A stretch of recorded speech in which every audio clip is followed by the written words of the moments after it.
Well, when I booked my next guest, it was just before Darlington. And the idea was to visit with Jeff Burton, AKA the mayor, and handicap the 16 car field. But then Burton, Darlington just comes at us full force and KOs all of the conventional wisdom for handicapping the playoff drivers. It's diabolical to put Darlington as the first race of the playoffs. I mean, it's a track that, in and of itself, the Southern 500 is such a huge race. It has so much history. It means a ton to win the Southern 500, and then you make it race one of the playoffs. And when they put this schedule together, they did it for a reason. And it was all that we were afraid it was going to be in regard to, just complete, we keep using the word chaos, but that's the word. And you had good cars that ran well, that didn't finish well. You had cars. I mean, it was all over the place. And what a great race. What a great way to start the playoffs. And yeah, there's some people that have work to do. And there's some other people that are like, hey, that was a good start. We'll take that. What was your thoughts first? And there was a gamut of emotions and roller coaster moments, but the regular season point leader ends up finishing last, pulls off early in the race. Then it seemed as if nobody really wanted to be the leader because then your car would crap out. And speaking of crap, what was your response to Kevin Harvick's fire and the way that he was pretty outspoken, referring to what he thought were, I'll use the term, crappy parts that are part of this next-gen car?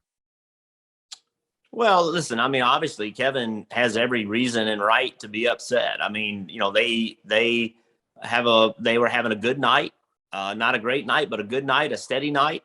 And that's okay. And in the first round of the playoffs, and they had it, it got taken away from them, not by something they did wrong, but by something that, by rules they were forced to do. So, why wouldn't he be upset? And it is very, very discouraging to go into the playoffs, knowing how important points are, doing what you need to do in round one, and then have something happen that has happened to other people before, right? And it not be fixed. So why shouldn't he be mad? He should be mad. I don't blame him. I think, and not only, to be honest with you, it affected other people too. That happened in the middle of a pit sequence and it caught some people off. It helped some other people. So that impacted a lot. And I think the industry in itself, including NASCAR, was upset about it, frustrated about it, and needing to get it fixed. There's a lot that's happened since Darlington. And there's some changes that are underway that will happen before Kansas for sure. It needs to. I mean, it needs to happen. It needs to get fixed. This is something. I mean, overall, we can't forget that overall the next gen car has been pretty low on failures. I mean, you think about it. This is a brand new car, and there's not been that many occasions. I don't think the DNF rate is any higher than it would have been last year.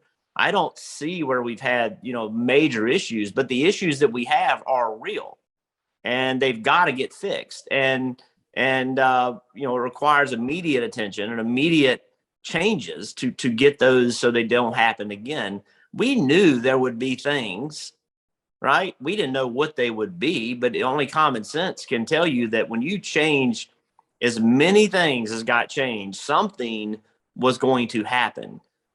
We just don't, we'd much rather it be something other than involving safety, right? And we much rather it be that. So it's got to get addressed. It is being addressed. But to Kevin's point, not as quick as we the whole industry would have liked it to be. How much behind the eight ball does that fire put Kevin Harvick in his hopes to do what's necessary to move to the round of 12? Well, they're just not afforded any more things to happen. That's the issue. Like, I think if everything goes as it should go, I think they'll be fine. The problem is they don't have a cushion any longer. So on a night where other people were having trouble, had you just been able to do your job, even if you didn't have to win it, you could run 10th, which is really hard to do to run 10th. But if you ran 10th on that night, came out of there looking pretty good, and they were on track to do that and or better than 10th, but and that got taken away from them. So no matter what, Jack, Chase said, "Hey, I wrecked." Well, that's on him. And although he may not sleep at night, he can fix that. When you're Harvick, what could they have done? That's what's so frustrating about it. And again, I it's being addressed. It's just that, it needed to be addressed a little sooner. So based upon what we saw in round one, with Kansas coming up this weekend, do you re-bracket? Do you re-handicap who you think will move on and who is in danger? Or is it still pretty much holding chalk for Jeff Burton as far as what he thought before Darlington?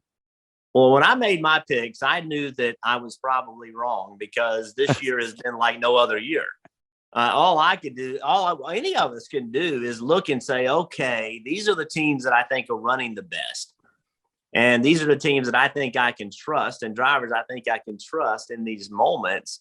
And then, you throw them in the basket and spin them around and see what happens. I mean, this year is crazy. Yeah. And I don't know why that's going to change. I don't know why going to Kansas, we should expect anything other than what we've been getting. I mean, what we've been getting is not the anomaly. It's now the normal. So it's not just about speed. It's not just about all the things that we historically have been able to look at. Now there's things that the intangibles. Can you finish the damn race? We see teams that go somewhere and run 5th and then go the next week and run 25th. So I don't know why any of that's going to change. In my opinion, it's the hardest season to handicap and probably, I don't want to say in our history, because mechanical failures were so much more prevalent, in the 60s and 70s. But outside of that, I think that this is probably in the history that I've been watching the sport, probably the most difficult to handicap. So is it safe to say that still the conventional approach is in round one, do what's necessary? You don't need to win. What you need to do is just gather enough stage points and have a finishing position so that you're not the bottom four. It's the old joke, you don't need to be the fastest guy in the group when the bear's chasing. You only need to be the second fastest. And then transition to a different mindset for, the second round, and then move to the third round. And really by the third round, it's just win, baby. Well, that looks good on paper. Right. But how do you do that? Yeah. So that's the thing. Like, let's think about what makes each team as good as they are. So Kevin Harvick and Rodney Childers over the last couple of years, they've not had the speed that we're accustomed to seeing. They're grinders. They grind their way through. That works good for them. But does that work for a Kyle Larson? Does that work for, a Chase Elliott? Does that work for guys that right now are going fast? Like, in order to play that strategy, they got to back themselves up just a little bit. Well, when you back yourself up a little bit, now you're not playing your game. Now you're not doing what it is that makes you what you do well. It would have suited me great. Like round one, man, give me some of that. But that last round, that would have been difficult for me. Yeah. Yeah. So if you try to get out of character, that's where you make mistakes. That's where you have problems. And so if you're a team that attacks, you need to keep attacking. If you're a team that grinds, you need to keep grinding. You need to do what you do best until you're facing a situation that's not going to work, right? That's no longer going to work. So, and we've seen those moments. We've seen those moments where you got to win, and they do. And those are awesome moments. Those are step-up moments. Those moments where you just do what you do and you grind finishes, or you do whatever you do. Those are less glamorous, but they're effective. But it's very difficult to change what you do well to suit a condition. That's when quarterbacks throw interceptions late in the game, right? I got to throw this ball. There's only a little bit of time left. I got to put it in there. Boom, interception. That's what happens. You're forced to do something you shouldn't be doing, but you have to. Round one, in my opinion, is too early to – round one, race two is too early to get in that situation And certainly round one, race one is too early to get in that situation. With all that we've learned and seen throughout the regular season, and then add to Darlington and Erik Jones, a non-playoff driver, putting the 43 back in victory lane, Burton, should we expect some non-playoff drivers to upset the apple cart as we progress to the championship finale? Might we see some different winners that aren't on the preferred list, the playoff list, before we get to Phoenix? We have a better opportunity for that than we normally have. There was a year that Tony Stewart did make the playoffs. Right. When the field was a little shorter, and we all knew, and I was in the playoffs, we all knew that guy was going to be, we're going to have to deal with him. But I believe in the industry, by the way, a lot of people, crew chiefs that I speak to during the week, in our production meeting on Sunday morning, I made that comment. I said, hey, we need to be prepared that we're going to have more non-playoff drivers affecting the playoffs than ever before. I didn't come up with that theory. That came from the crew chiefs and came from the garage and came from drivers. That was their opinion. And I believe it to be true. And we saw it race one. Martin Truex Jr. He may have had that race one. Like, he had a car fast enough to win. Michael McDowell, we see him up there all the time. He's running top 10. So there's some options. And then also remember, you got the Roval, you got Talladega, you've got Homestead, which is an exceptionally unique racetrack. It's not like anything else that we go to. There's some real wild card races. You got Bristol, you got Martinsville. Like, there's some really real wild card races that anything can happen. And in 2022, I think we should come to expect that anything's going to. There was a moment a couple of weeks ago in the pre-race for the event on NBC, and you were given the opportunity to take a sightless race fan, a blind young woman that just has an abiding passion for this sport, and take her behind the scenes. And it took my breath away, Jeff, when she was feeling the contours of the car, when she got in the car. And they do say people that are minus one sense compensate by having super senses. Your experience with that, spending that time with that gal, how did it affect you? Well, Colby was, she's a very special person. And so when that thing starts and I walk up to Colby, that was truly the first time we ever met. And, I don't exactly know how to handle myself. Right. And I don't know what to expect. I've never been around someone that can't see, and I don't know what's appropriate and what's not. And I asked her, I said, can I take you over? And she said yes. And she gave herself to me, full trust. And right then I said, this is I immediately knew this was a unique person. And she, and her attitude is infectious in a great way. And when I'll tell you this, when I got done, you know how a TV compound is. It's a bunch of guys, that hardworking people, work a bunch of hours. It's every kind of demographic you can imagine, all come together to make that TV work. When I walked back into that, I literally had grown men walking up to me with tears in their eyes because of her and what she allowed to happen. And her passion was crazy. And her attitude was,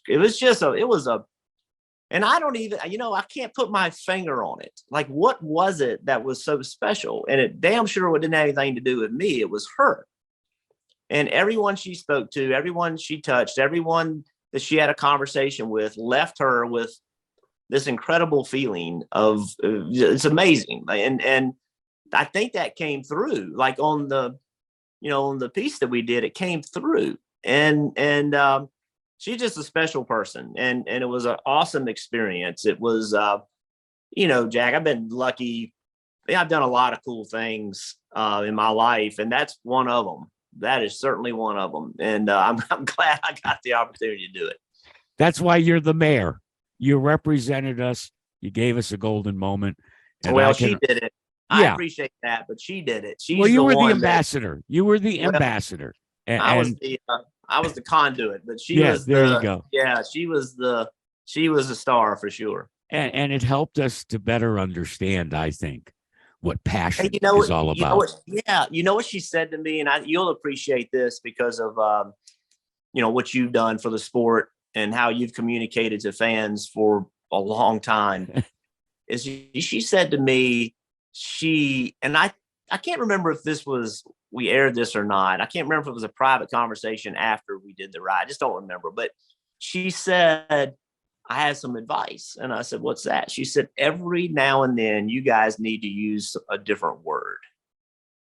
And I went, and I was inquisitive about that. And she explained to me that when we use a different word, it means that it's something unique happening. It's something that calls attention, a different type of attention, a different level of goodness, badness, or whatever. Just a word. And it really made me think about how we communicate to the fans. And, we just talk, right?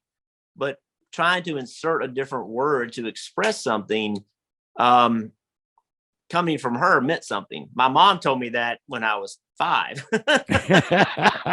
You don't listen to mom, but when she told me that, I was like, wow. And that was some pretty cool advice from someone that is listening to everything we say. She is listening to everything. And, in my eyes, with television, we're able to show you what's happening. It's our job to explain why it's happening. Radio has to do the opposite. Radio has to tell you what's happening, not necessarily explain to you why. It's two completely different jobs, in my opinion. And she made me aware that even though that's my opinion, that my words and the word I use is really important. It was pretty impactful. Indeed. And listen, we appreciate you taking some busy time before you haul off to round 2, and God only knows what's going to happen. And we're not in Kansas anymore, Toto. But good luck the rest of the playoffs. And it's always fun to visit with you, my friend, because you have such a great, fresh, and really a candid perspective on the sport that both of us love passionately. Well, thank you, buddy. I always enjoy joining you, man. You got you have such an impact on the sport. It's fun to see what you do, your energy and excitement, and we're blessed, man. We get to do what we get to do. We don't get to drive them or whatever, but we get to talk about them and be part of it. And it's a damn blessing. There's no question. Indeed. Thanks, Jeff. Thank you, buddy.